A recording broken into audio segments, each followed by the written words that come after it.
Di awal film kita diperlihatkan dengan latar di kota Marseille di Prancis, di mana ada seorang pria tua bernama Charlie Mattei yang merupakan mantan mafia paling ditakuti di kotanya. Suatu hari, Charlie jalan-jalan bersama anak bungsunya dan kemudian menurunkan anaknya karena dia ingin menonton pertunjukan kambing berputar. Sementara Charlie akan memarkirkan mobilnya di basement.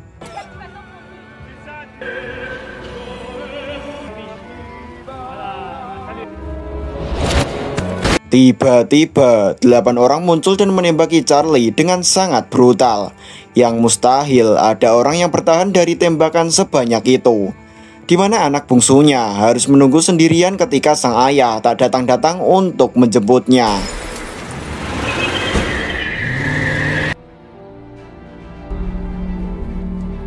Insiden ini langsung menggemparkan kota Marseille, termasuk kepala polisi dan anggotanya yang bernama Marie Goldman, yang ditunjuk untuk mengusut kasus ini dan menemukan pelaku penembakan tersebut.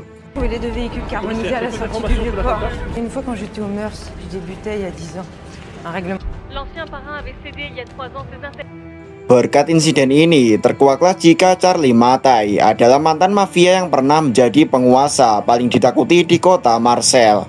Sejak muda dia sudah merintis karir sebagai seorang mafia dan berhasil membangun kerajaan bisnisnya sendiri seperti klub malam, pemilik karaoke, tempat judi, kasino, dan masih banyak bisnis lainnya. Sudah 3 tahun sejak Charlie memutuskan bertaubat dan pensiun dengan menjual semua kerajaan bisnisnya kepada 2 orang mafia yang masih aktif, yaitu Zakia dan Aurelio. Mereka berdua sudah dianggap sebagai saudara sendiri bagi Charlie. Yang hal itu pula lah alasan kenapa Charlie mempercayakan semua bisnisnya kepada mereka berdua ini. Amis jusqu'après la mort. Amis jusqu'après la mort. Zakia sendiri terlihat sedang berkumpul bersama keluarganya. Dia baru mendapat kabar tentang insiden yang menimpa Charlie dan cukup terkejut saat mengetahui jika dia belum mati.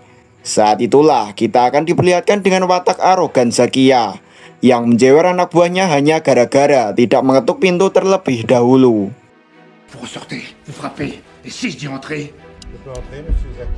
Sama seperti Zakia, Aurelio sang teman pun sama-sama kejamnya. Bahkan lebih kejam saat dia menembak anak buahnya sendiri.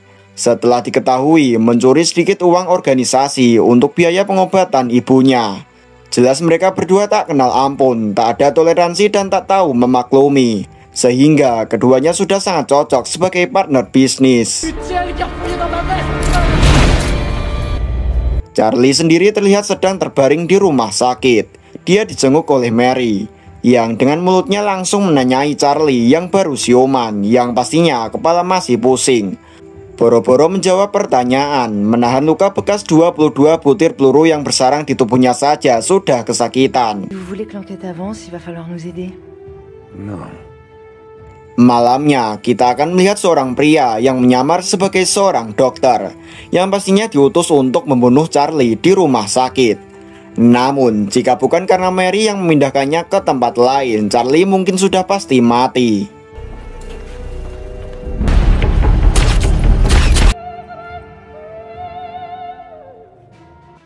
Keesokan paginya, kita akan melihat rombongan Zakia datang ke rumah sakit untuk menjenguk seorang yang sudah memberikannya kerajaan bisnis ini, di mana polisi yang berjaga pun sampai ketakutan dan memilih minggir setelah tahu bahwa Zakia datang ke sini untuk menjenguk. Je crois que je vais profiter pour aller fumer une clope. Dommage, elles sont belles ces fleurs. Je te fais ça, je te promets. Setelah Zakia pergi, dokter pun datang untuk visit. Beliau memberitahukan bahwa sebagian saraf Charlie sudah putus, yang mengakibatkan jari-jari tangan kanan Charlie sekarang menjadi mati rasa alias sudah tidak bisa digerakkan lagi. Je vais aller chercher de quoi vous soigner. Mary yang saat itu terus mengawasi Charlie melalui monitor CCTV, melihat mantan anak buah Charlie yang sudah pensiun dari dunia mafia yang bernama Karim dan Martin, yang membawa Charlie keluar dari rumah sakit itu.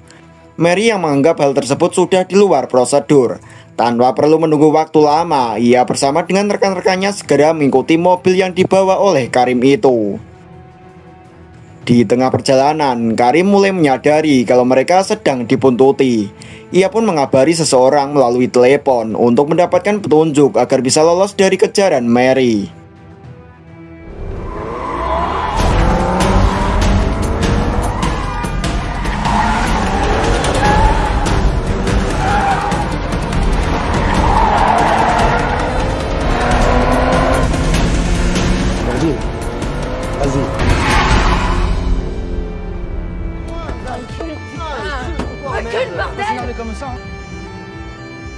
Setelah lolos dari kejaran Mary, Karim lalu segera membawa Charlie ke sebuah bangunan tua. Di dalam sana terlihat seorang pria yang berhasil diringkus, yaitu salah satu anak buah Zakia bernama Freddy. Freddy yang melihat kedatangan Charlie terlihat begitu ketakutan. Bahkan dia sampai ngompol di celana layaknya seorang anak kecil. Namun Charlie mengatakan pada Freddy kalau dia tidak akan melakukan apapun, asalkan Freddy mau bekerja sama dengan menceritakan semua apa yang sudah terjadi.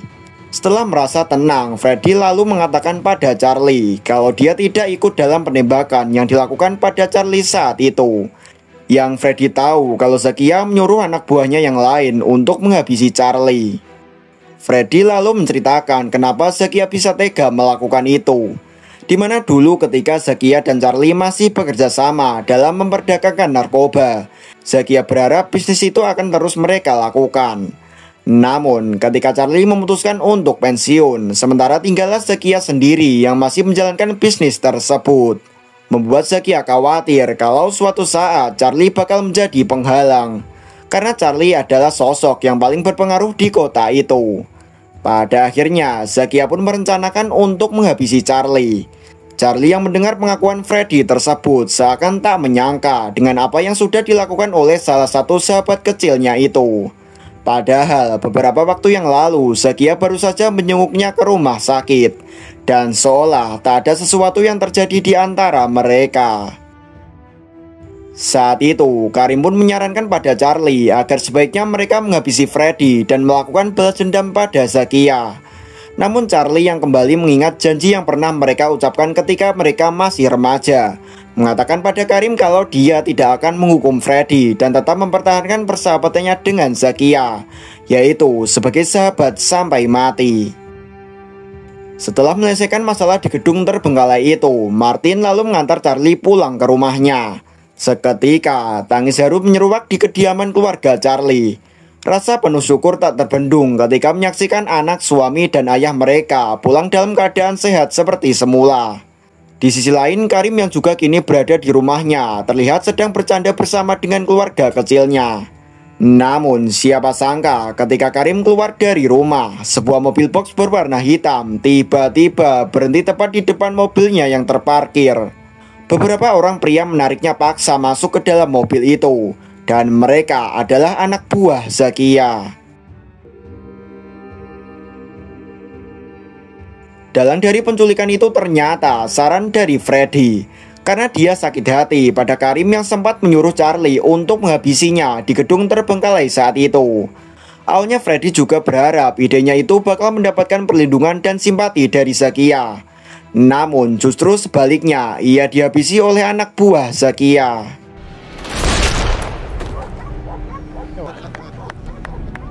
Setelah Freddy terkapar tak berdaya, anak buah Zakia lalu menghabisi Karim dan melanjutkan dengan memotong jari tangan Karim untuk dikirimkan ke keluarganya. Va chercher tes chiens, ils vont se régaler avec le reste.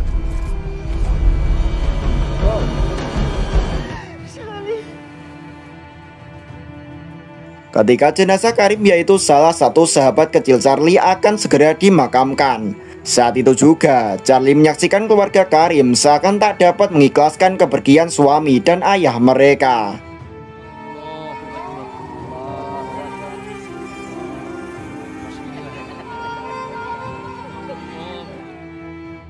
Sementara di sana, para pelaku dengan santainya berpesta di atas penderitaan keluarga yang ditinggalkan. Charlie pun yang juga merasakan kesedihan yang teramat sangat, kini membawanya dalam suasana hati yang terbakar amarah, hingga sebuah bisikan merasuki hati dan jiwanya untuk menciptakan lingkaran karma, yaitu balas dendam. Sebelum Charlie memulai aksinya, ia minta pertolongan pada rekan Karim yang bernama Pat untuk membawa keluarganya ke sebuah tempat yang aman dan dipastikan tak dapat dilacak oleh siapapun. Zakia dan anak buahnya yang sedang berpesta terlihat jelas dengan angkuhnya merasa kalau mereka adalah mafia yang tidak dapat dikalahkan oleh siapapun. Namun tanpa mereka sadari, di tengah berlangsungnya pesta, tiba-tiba Charlie datang.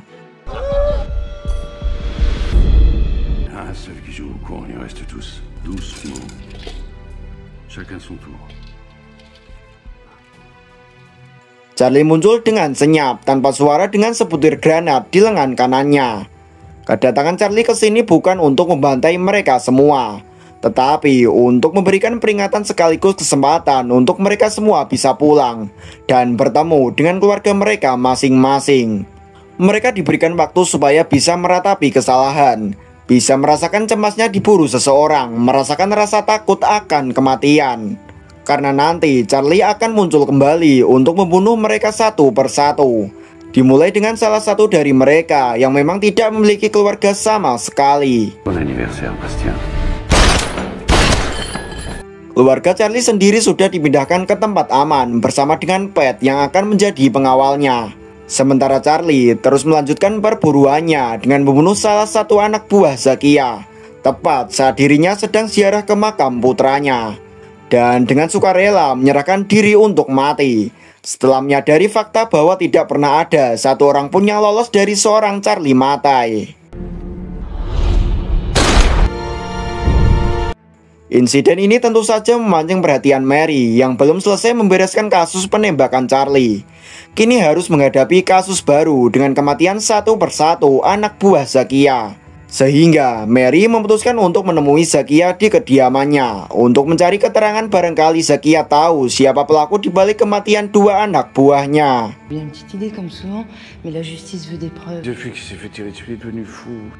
Meski Zakia tahu bahwa Charlie lah pelakunya, namun dia mengaku tidak memiliki informasi apapun untuk diberikan. Karena apabila dia mengatakan yang sebenarnya, tentulah Mary dan kepolisian akan menyelidiki lebih jauh, yang justru akan kembali mengarah pada dirinya. Sehingga satu-satunya cara untuk semua ini adalah dengan membunuh Charlie yang memang dari awal sudah seharusnya mati.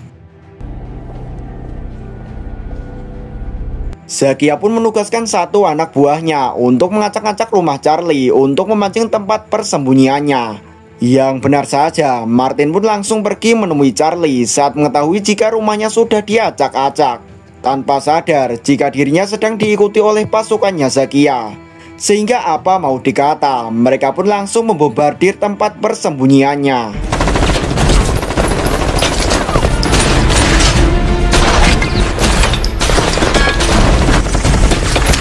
Sementara Charlie sibuk menghadapi pasukan Zakia, Martin sendiri disuruh untuk kabur tetapi keburu ketahuan, di mana Charlie sendiri memutuskan untuk naik motor dan kabur dari tempat ini.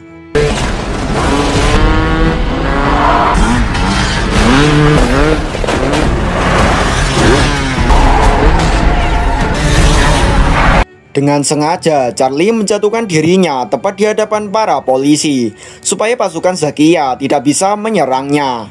Sementara untuk Martin, dia harus diinterogasi langsung oleh Zakia, mengatakan agar lain kali dikatakan apapun yang diketahuinya. Sehingga akhirnya diketahui bahwa Martin, satu dari 3 anak buah setia Charlie, lebih memihak kepada Zakia, dan akan keterlibatan dalam aksi penembakan di adegan awal tadi. Kembali ke Charlie yang dibawa ke kantor polisi untuk diperiksa langsung oleh Mary. Di situ Mary memberikan informasi tentang sesuatu yang dia temukan di TKP, bahwa dari 22 peluru yang bersarang di tubuhnya, ada 6 tembakan yang sengaja diarahkan meleset. Sehingga dari 8 pelaku penembakan, ada 1 pelaku yang sepertinya tidak sungguh-sungguh berniat untuk membunuh Charlie. Beberapa waktu berlalu, tepat saat acara pernikahan si tampan alias salah satu anak buah Zakia yang sudah dianggap sebagai anak sendiri, Charlie mendatangi si kacamata alias satu dari 8 pelaku penembakannya. Si kacamata adalah orang yang ditunjuk sebagai admin yang memiliki semua data keuangan dan bisnis Zakia. di mana Charlie memintanya untuk memindahkan seluruh data tersebut ke dalam sebuah flash disk, sebelum Charlie akhirnya membunuhnya juga. Il est pas sûr. J'ai comme ça avec ça qui va te manger dans la main. Mengetahui adminnya mati, Zakia tentu saja marah besar dan merancang sebuah rencana kejam untuk memfitnah Charlie, yaitu dengan cara membunuh dua anak buahnya sendiri, yakni si ajudan yang sedang bersama ibunya di taman, dan si tampan yang akan melakukan malam pertama, dengan cara menembak mereka berdua menggunakan pistol yang ada sidik jarinya si Charlie. Otomatis Charlie pun menjadi buronan polisi, di mana si kepala polisi menugaskan Mary untuk segera menangkap Charlie. Namun Mary yang cerdas sudah bisa menebak jika semua ini adalah jebakan yang dibuat oleh seseorang. Namun dia masih belum mengetahui siapa dalang di balik rentetan kejadian ini.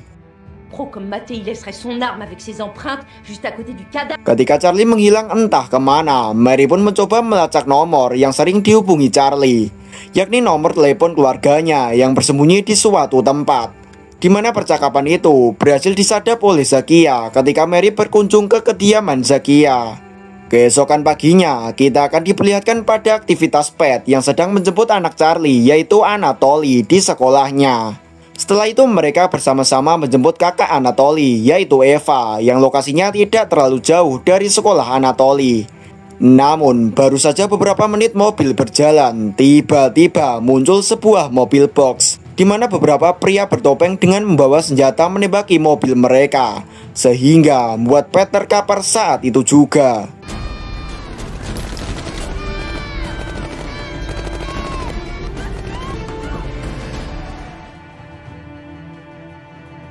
Adegan tembak-menembak pun berakhir ketika Mary tak dapat membalikan situasi itu, hingga Eva dan Anatoly berhasil dibawa oleh anak buah Zakia. Beberapa saat kemudian, polisi menemukan Eva yang ditinggalkan di sebuah pom bensin dengan wajah penuh luka. Eva lalu mengatakan pada detektif Mary kalau mereka tidak akan segan-segan menghabisi adiknya jika ayah mereka tidak segera menyerahkan diri pada Zakia. Beberapa saat kemudian, detektif Mary yang baru saja hendak pergi, tiba-tiba dikagetkan dengan masuknya Charlie ke dalam mobilnya. Saat itu Charlie meminta kesepakatan pada Mary untuk membantunya memberikan kabar berita palsu tentang dirinya yang seakan-akan sudah berhasil ditangkap oleh polisi. Hal itu bertujuan agar Zakia segera berhenti mencari dan mengejarnya, sehingga Charlie bisa dengan bebas menyelamatkan putranya yang saat ini sedang ditahan oleh anak buah Zakia. Charlie lalu mengatakan jika Mary mau melakukan itu, ia berjanji akan menyerahkan dirinya ke polisi jika putranya telah kembali dengan selamat dan semuanya berhasil ia selesaikan. Namun siapa sangka semua tak berjalan sesuai dengan rencana, di mana ketika Zakia mendengar berita di TV kalau Charlie sudah ditangkap oleh polisi, justru hal itu membuat Zakia semakin murka. Saat itu juga dia menyuruh anak buahnya yang bernama Pascal untuk segera menghabisi putra Charlie. Dan ketika Pascal segera beranjak pergi ke tempat di mana Anatoly disekap, dia menyadari kalau Charlie mengikutinya sampai di lokasi tujuan menggunakan sepeda motor.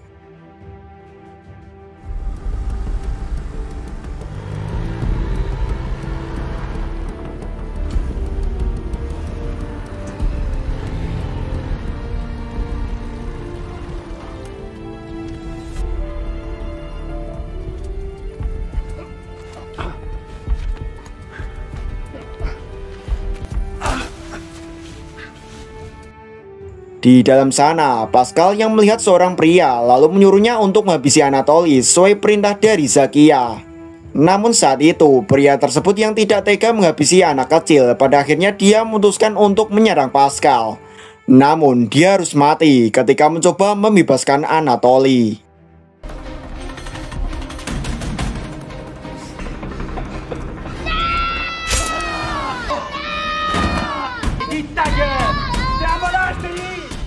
Sementara di luar sana, Charlie tengah berusaha keras melewati rintangan pagar yang berduri.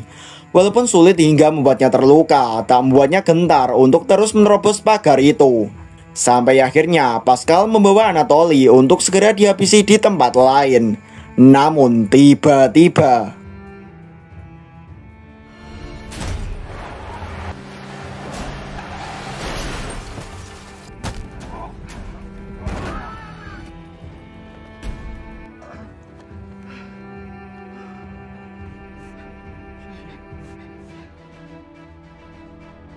Ketika sudah berada di rumah, Charlie meminta pada keluarganya untuk tidak lagi bersembunyi, karena semua anak buah Zakia sudah berhasil ia bantai. Beberapa jam kemudian, kita akan diperlihatkan dengan Zakia yang saat itu sedang berada sendirian di dalam rumahnya. Langkahnya tiba-tiba terhenti ketika Charlie muncul dari sudut ruangan dengan menodongkan pistol ke arahnya. Namun saat itu Charlie yang masih mengingat akan janji persahabatan mereka ketika masih remaja, yaitu Ami jusqu'après la mort. Ami jusqu'après la mort. Ami jusqu'après la mort. pada akhirnya Charlie memutuskan untuk tidak menghabisi Zakia, melainkan ia memaafkan dan mengajak Zakia berdamai. Namun semua hanyalah sia-sia. Zakia yang memang sudah serakah akan harta dan kekuasaan justru memanfaatkan kesempatan itu dengan Devenez honnête. Je disais, suis-moi. C'est la plus grosse pourriture que je connais. Charlie dengan gerakan cepat membalikan situasi dengan menghajar Zakia saat itu juga. Beberapa saat kemudian, polisi datang dan menangkap Zakia sebagai tersangka atas kasus perdagangan narkoba, di mana Charlie memberikan bukti pada Mary berupa data disk yang semakin memperkuat dugaan polisi pada Zakia. Saat itu Charlie yang tengah diinterogasi oleh polisi menjawab dengan mengatakan kalau dia dituduh atas kejahatan yang tak pernah ia lakukan. Sampai akhirnya ketika polisi tak juga menemukan bukti apapun untuk menangkap Charlie, pada akhirnya ia pun dibebaskan. Setelah dia keluar dari kantor polisi itu, Charlie lalu dijemput oleh Martin di depan gedung. Di dalam mobil Charlie meminta pada Martin untuk mengantarnya ke basement, yaitu tempat di mana kalau dia ditembak oleh anak buah Zakia. Ketika mereka sudah berada di sana, saat itulah terungkap kalau sosok penembak yang mengarahkan tembakannya ke tembok saat itu adalah Martin. Martin pun ketakutan karena Charlie telah mengetahui keterlibatannya. Mau tidak mau, ia menjelaskan pada Charlie kalau saat itu Zakia mintanya untuk ikut menghabisi seseorang. Namun ketika melihat yang akan dihabisi itu ternyata Charlie, Martin pun kaget dan dengan terpaksa ia berpura-pura melepaskan tembakan agar anak buah Zakia yang lain tidak curiga. Saat itu juga Martin meminta maaf pada Charlie dan berharap Charlie tidak menghukumnya dengan apa yang sudah ia lakukan dulu. Charlie yang baik pun tentu saja tidak mempermasalahkannya. Charlie lalu memaafkan Martin dengan cara menembakkan pistolnya ke arah tembok yang sama, sebagai bentuk penghargaan kalau tembakan itu adalah persahabatan.